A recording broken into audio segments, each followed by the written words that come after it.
Welcome friends, I am again Arpita this side in front of you, and this is my channel, that is eVidyaarjan. So again I am here with a new topic, that is attitude. तो attitude आप जो daily basis पे देखते होगे कि attitude बोलते हैं ये बड़े एटीट्यूड में है, इसका एटीट्यूड ख़राब है, उसका एटीट्यूड अच्छा है। तो बेसिकली एटीट्यूड होता क्या है इसके बारे में हम आज जानते हैं। तो हम स्टार्ट करते हैं इसके डेफिनेशन से। एटीट्यूड की मीनिंग क्या होती है, एटीट्यूड के डेफिनेशंस क्या होते हैं, तो हम आज पहले उससे स्टार्ट करते हैं। सो मैंने 5 डेफिनेशंस लिखी हुई हैं। पहला है, it's a way we think, feel and act towards some aspect of the environment. मतलब जिस तरह से हम सोचते हैं, फील करते हैं और हम अपना रिएक्शन देते हैं, एक्ट करते हैं उसके रिस्पॉन्स में, तो वो जो चीज़ होती है वो होती है एटीट्यूड। ठीक है, लाइक कि अगर हमें कोई चीज़ गरम लग रही है तो हमारा क्या रिस्पॉन्स होगा, हम तुरंत अपना हाथ वहाँ से हटा लेंगे, क्योंकि हमारा जो सेंस में गया वो क्या हुआ कि हमें जब हमने गर्म चीज़ छुई और हमें जो हमारा सेंसरी इंप्रेशन बना वो क्या बना कि हमें वो गर्म लग रहा है, तो हमने इमीडिएटली अपना हाथ वहाँ से रिमूव कर लिया। तो ये हमारा रिस्पॉन्स था, राइट।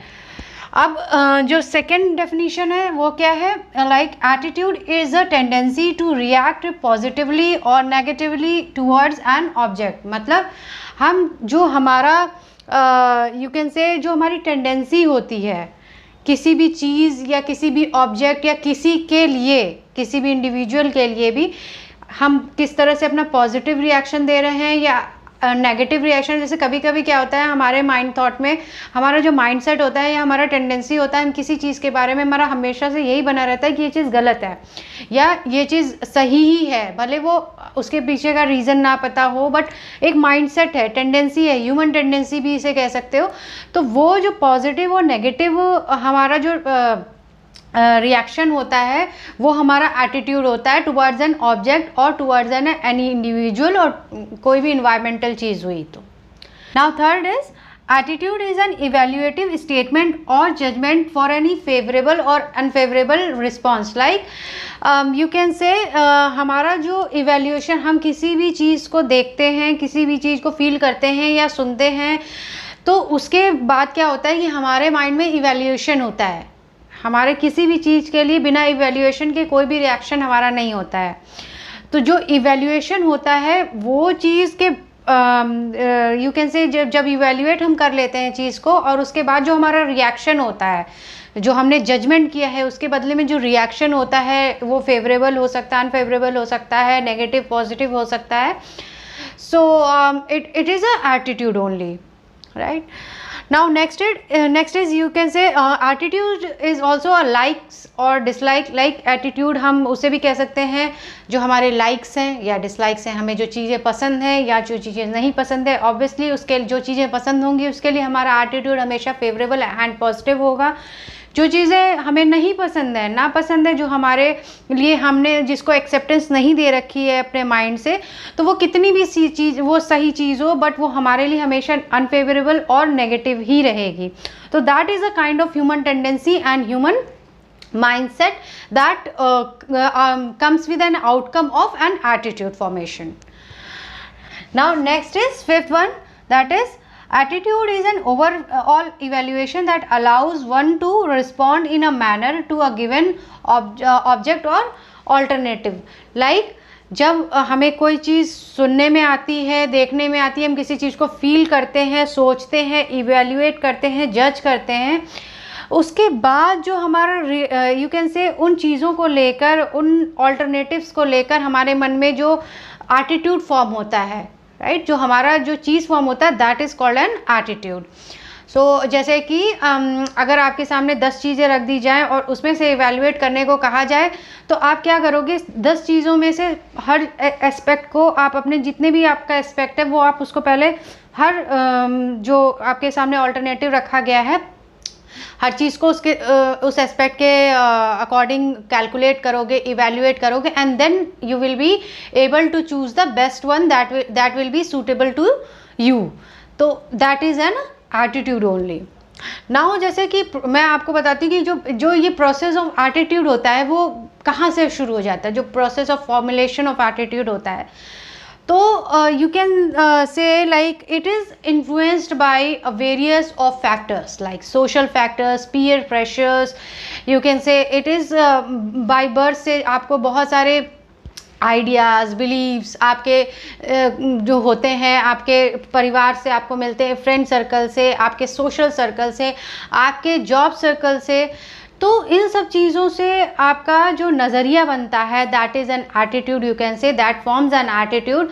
अगर आपके घर में आपकी मॉम ने आपको सिखाया है कि हमेशा you have to help each other, you have to help others, तो उस तरह से आपका छोटे से माइंडसेट बना रहेगा, आप उसी तरह हेल्पफुल नेचर के बिल्टअप आपके अंदर होगा। अगर यही चीज़ है कि आपके घर में आप हमेशा से देखते आए होंगे कि आपके घर परिवार में हमेशा क्रुएलिटी होती है, बच्चे अगर कभी कभी क्या होता है, बच्चे हमेशा देखते हैं कि कभी पापा ने मम्मी को मारा, या मतलब ये जो डोमेस्टिक वायलेंस यू कैन से, तो उससे क्या होता है, कहीं ना कहीं माइंड इफेक्ट होता है चाइल्ड का, और उसका एटीट्यूड उसी हिसाब से फॉर्म होता है। वो फर्दर जो एक्शंस लेगा, जब वो उसके जो ग्रोइंग स्टेज से लेके जब वो बड़ा हो जाएगा, तो उसका एटीट्यूड उसी तरह से फॉर्म होता है जो वो आसपास चीज़ें देखता आ रहा है, जो उसने झेली हैं, जो उसने फेस किए हैं situations. So attitude is formed accordingly. Now हम बात करते हैं एटीट्यूड बिहेवियर कंसिस्टेंसी की। तो इसका जो एटीट्यूड फॉर्मेशन है, मैं इसका एक एग्जांपल आपको मार्केट लाइव एग्जांपल जो कंज्यूमर एक होता है उसके माइंडसेट को और उसके एटीट्यूड को लेके मैं एक एग्जांपल आपको बताती हूँ। जैसे कि जो अगर कोई कंज्यूमर आ रहा है और मान लो वो शॉपिंग मॉल में गया, सपोज़ मैं शॉपिंग मॉल में गई और वहाँ पे मैंने देखा कि मेरे मन में है कि मुझे एक टेलीविज़न परचेज़ करना है, तो वहाँ पे मैं गई और मैंने हर ब्रांड के टेलीविज़न देखे। मुझे एक दूसरे ब्रांड का भी अच्छा लगा और एक और ब्रांड का भी अच्छा लगा, बट इट डजेंट मीन कि मेरा जो पॉजिटिव इमेज उस प्रोडक्ट के लिए मेरे मन में फॉर्म हुआ है, इट डजेंट मीन कि मैं उसे तुरंत खरीद ही लूँगी। तो जो एक कंज्यूमर होता है उसका चीज़ें का पॉजिटिव एटीट्यूड इमेज जो होता है वो फॉर्म होने में दिमाग में, और उस चीज़ों को बाय करने के बीच में बहुत सारे फैक्टर्स होते हैं जो इन्फ्लुएंस करते हैं। जैसे कंज्यूमर इन्फ्लुएंसेस में क्या आता है, access to resources, past experiences with brands. Access to resources में क्या होता है, जब कभी कभी आप देखते हो कि बहुत सारी मार्केटिंग स्ट्रैटेजीज़ की जाती हैं, फॉर्म की जाती है, फॉर्मुलेट करते हैं, उनके लिए कई जगह स्ट्रैटेजिक टीम भी होती है। तो क्या होता है, जैसे कि अब किसी भी प्रोडक्ट को सोल्ड करना है तो हमें कंज्यूमर के एटीट्यूड, कंज्यूमर के माइंड को रीड करना बहुत ज़रूरी है। मार्केट का एटीट्यूड, मार्केट सिनेरियो रीड करना बहुत ज़रूरी है। अब अगर कोई बहुत ज़्यादा चीज़ ऐसी है जो बहुत ज़्यादा एक्सपेंसिव है, तो उसके लिए क्या स्ट्रैटेजी बनाई जाती है, लाइक EMIs बनाई जाती हैं, ठीक है, उसके साथ फ्री कुछ गिफ्ट्स अच्छे उसके साथ देने की कोशिश की जाती है, सो दैट उनका प्रोडक्ट बिके, ठीक है। और इस दिमाग में कंज्यूमर की ये चीज़ आए कि इसके साथ ये भी चीज़ मिल रही है, तो it is a benefit for us to buy that product, right. और अगर EMI है तो हम इसको धीरे धीरे भी करेंगे तो अफोर्ड कर सकते हैं हम इस एक्सपेंसिव प्रोडक्ट को भी। तो क्या हुआ, ये एक तरह से कंज्यूमर के एटीट्यूड की मैपिंग ही तो हुई एक मार्केटिंग स्ट्रैटेजी के टीम के थ्रू, राइट। अब जैसे जैसे अब बात करें past experience with brands, like जब आपका कोई आपने पहले कोई सामान यूज़ किया है, या आपके कोई नोन पर्सन ने, फ्रेंड्स, रिलेटिव्स, किसी ने कोई सामान यूज़ किया है और उसके बारे में बहुत अच्छा उसका रिव्यू दिया है उस ब्रांड के बारे में, या आपका ही एक्सपीरियंस बहुत अच्छा रहा है उस ब्रांड के बारे में, तो आपके दिमाग में ना एक एटीट्यूड बन जाएगा, एक पॉजिटिव एटीट्यूड बन जाएगा कि नहीं, I have to buy this product only. आप कभी भी शॉप पे जाओगे तो यू विल ऑलवेज से कि मुझे यही प्रोडक्ट या यही ब्रांड चाहिए, मुझे इसके अलावा कोई चाहिए ही नहीं ब्रांड। तो ये हो गया कि एक पॉजिटिव एटीट्यूड, एक पॉजिटिव इमेज उस प्रोडक्ट की, उस ब्रांड की आपके मन में बैठ गई है, राइट। तो इससे ये कैसे हुई, ये just because of past experiences, situations, ये सारे फैक्टर्स हैं जो आपको इन्फ्लुएंस करते हैं as an consumer, right. Now अब दूसरा जो फैक्टर होता है वो क्या होता है, situational influences, like time gap between attitude formation and buying. Like क्या, जैसे मैंने बताया कि जब आप कोई चीज़ देख रहे हो और उसके बारे में पॉजिटिव इमेज अपने अंदर फॉर्म कर रहे हो, लेकिन आप जब तक चीज़ को ख़रीद नहीं लेते हो तो उसके बीच में जो टाइम गैप होता है चीज़ को ख़रीदने और चीज़ों के अपने मन में पॉजिटिव इमेज फॉर्म करने में बीच में बहुत टाइम गैप होता है। तो उस टाइम गैप में भी बहुत सारे ऐसे फैक्टर्स हो सकते हैं जो आपके डिसीजंस को चेंज कर सकें एज एन कंज्यूमर, राइट। अब दूसरा क्या है, मैसेज रेपिटिशन। लाइक जैसे एडवर्टीजमेंट्स होती हैं, अब तो आप देखते होंगे कि जब आप एक मोबाइल में भी कोई नेटफ्लिक्स वगैरह में भी कोई आप अगर कोई सीरियल या कोई भी चीज़ें देख रहे हो तो उसमें भी बहुत सारे रेपिटेटिव ऐड आते हैं। जस्ट क्या होता है इन ऐड से यही होता है कि आपके दिमाग में एज एन कंज्यूमर चीज़ें भर जाती हैं कि हाँ, अगर बहुत सारा एडवर्टाइजिंग हो रहा है, बहुत सारा मार्केटिंग हो रहा है, तो कहीं ना कहीं हमारे माइंड में वो चीज़ बैठ जाती है कि हाँ, ये नाम का प्रोडक्ट है और हो सकता है ये चीज़ अच्छी हो, लो तो लेट्स ट्राई वंस। तो कभी ना कभी आप एक बार उसको ट्राई ज़रूर करोगे। Now third is social influence. Social influence क्या होता है, कभी कभी क्या होता है, आप जो आपका स्टेटस, राइट, स्टेटस के अकॉर्डिंग आपको चीज़ें खरीदनी होती हैं।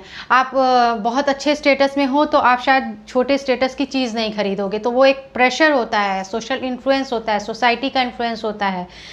इससे भी एज एन कंज्यूमर आपका एटीट्यूड में चेंजेस होते हैं, राइट। आपका एटीट्यूड आपके स्टेटस के हिसाब से ऑब्वियसली बहुत चेंज होता है, पैसे के हिसाब से चेंज होता है, तो सोसाइटी के जहाँ आप रह रहे हैं उसके हिसाब से भी चेंज होता है। Last is reachability. रीचेबिलिटी मतलब, अब सबसे मैं कॉमन एग्जांपल ही लेके बता देती हूँ। जैसे कि अभी आजकल की जो कोरोना का टाइम चल रहा है तो उसमें क्या है कि शॉप्स बहुत बंद है, राइट। तो अभी जो भी शॉप आपके पास खुली होती है, भले वो इतने सालों से वो शॉप पे आप जाते नहीं होंगे परचेस करने को, लेकिन आज आप उसी शॉप से खरीद रहे हो। क्या हुआ, आपका एटीट्यूड चेंज हुआ है, आपका माइंडसेट चेंज हुआ है। तो आपका एटीट्यूड आपकी रीचेबिलिटी पे भी बहुत डिपेंड करता है कि आपकी जो प्रोडक्ट आप ले रहे हो उसकी यूजफुलनेस क्या है, उसकी रीचेबिलिटी क्या है। So that is also a major factor. Last is measurement factors. Measurement factors क्या होता है, जैसे कि need basis, you can say need basis भी एक फैक्टर है कि जब आपको नीड होती है तब आपका एटीट्यूड उसी हिसाब से चेंज हो जाता है, सिचुएशन के हिसाब से। जब आपको ज़रूरत पड़ती है जिस तरह की, उस हिसाब से आपकी ज़रूरतें चेंज होती हैं, उसी हिसाब से आपका एटीट्यूड फॉर्मेशन भी होता है।